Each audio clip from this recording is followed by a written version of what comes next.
I recently came across information stating that when tannin is combined with iron, a black or dark gray is produced. And in this video, I am going to be testing that out with hibiscus leaves. Some time ago, I noticed that many of the leaves on our hibiscus plant were developing these little bumps all over them. And although I was confused, I didn't look into it that much at the time.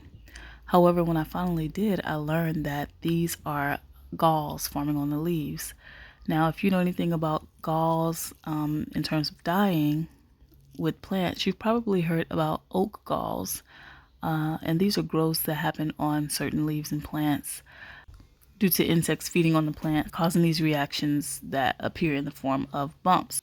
In Hawaii, there is a certain mite that feeds on hibiscus leaves and creates the galls. Now, oak galls are known for being high in tannin, so I want to see if these hibiscus galls are also high in tannin, and I'll be doing that by combining them with iron to see what color is produced.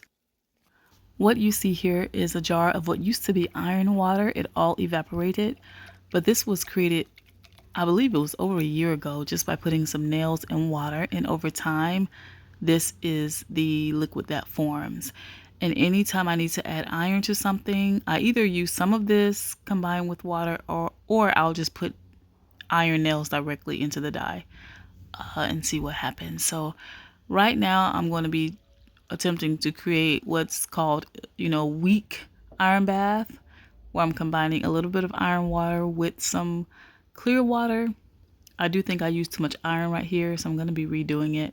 But essentially you can get an idea of what's happening. This will be the solution that I combine with the hibiscus leaves to hopefully determine how much tannin is present.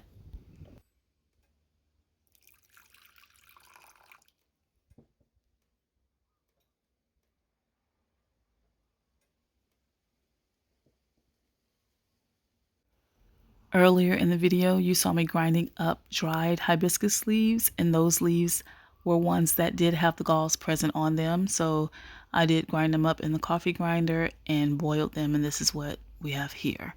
The dried leaves have not dissolved completely despite my boiling efforts, but I think it'll still be effective. So I'm going to go ahead and move forward with this, and I'll be combining this with the iron water to see what happens in terms of color.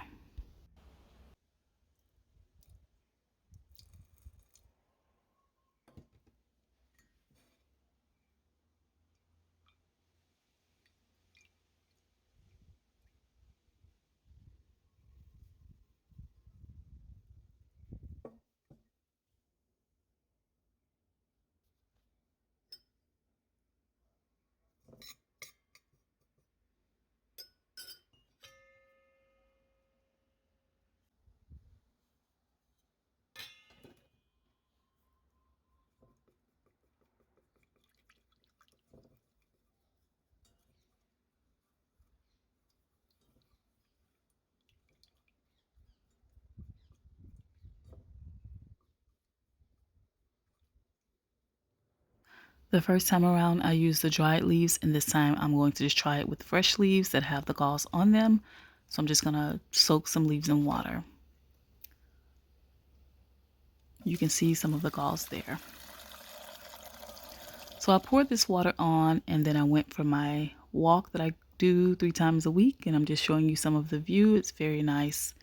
I go up a very steep road and then up a set of stairs, and this is the view in the valley where we live. And then over to the left is Honolulu. You can see the city out there, the tall buildings, and the ocean is out there as well. Just a view from the mountains. Always enjoy this walk, especially on a nice day like this.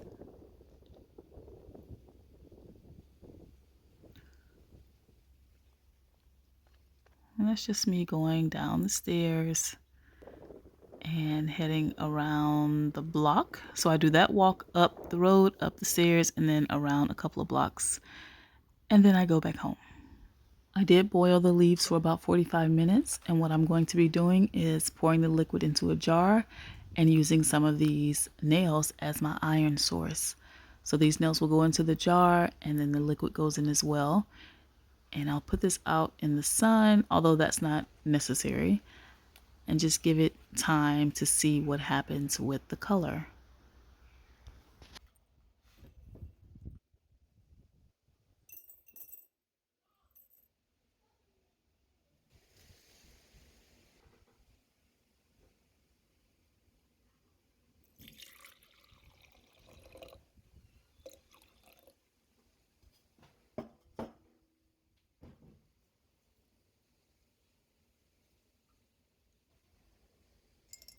I came across this jar that had some nails in it. I'm sure it's been outside for months.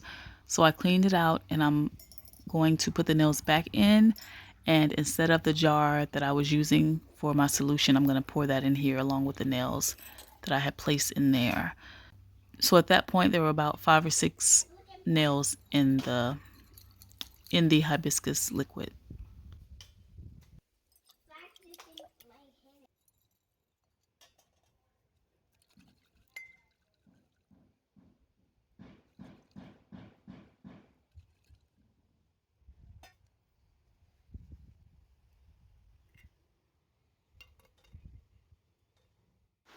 And since, as I mentioned, someone told me that hibiscus leaves themselves are high in tannin even without the galls, I'm going to experiment with that because I love to experiment. And I'm going to boil some leaves that do not have galls.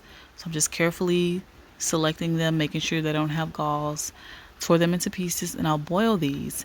And now I'm going to insert nails directly into this dye bath. As you saw, some of those nails were really rusty, but that's not even necessary. They can be brand new iron nails and it'll work just fine. Now you see the color here. I boiled the nails directly with the leaves and you can see already that it's a very, very dark color. Now, since I'm assuming that hibiscus leaves are high in tannin, and I know through research that grass has very little tannin, I'm going to be boiling some grass with leaves to see if the color changes, if it gets dark like it does when I boil iron with hibiscus leaves. So right here, I'm weeding out my garden, which is long overdue, to get some grass. And I'm going to just boil this along with some nails and see if the color gets dark or if it stays a light color, which I'm expecting to get some sort of light yellow color from this grass.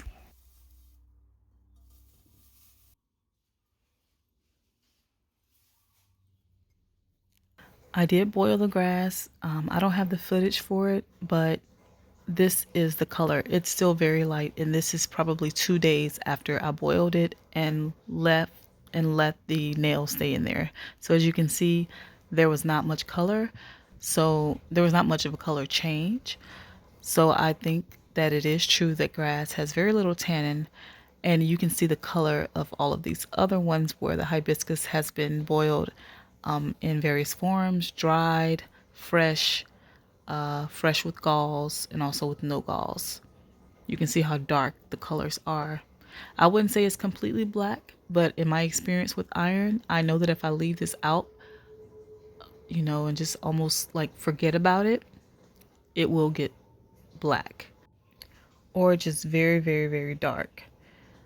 I once left a piece of fabric out and completely forgot that it was there. I don't know what dye it was, but there were nails in the jar as well, and the fabric was jet black. I'll insert a picture right here so you can see that. So I think these dyes do have a potential to end up that way. It just may take a lot of time because sometimes I do forget about my dyes for months, and the color is very interesting when I finally do get back around to it.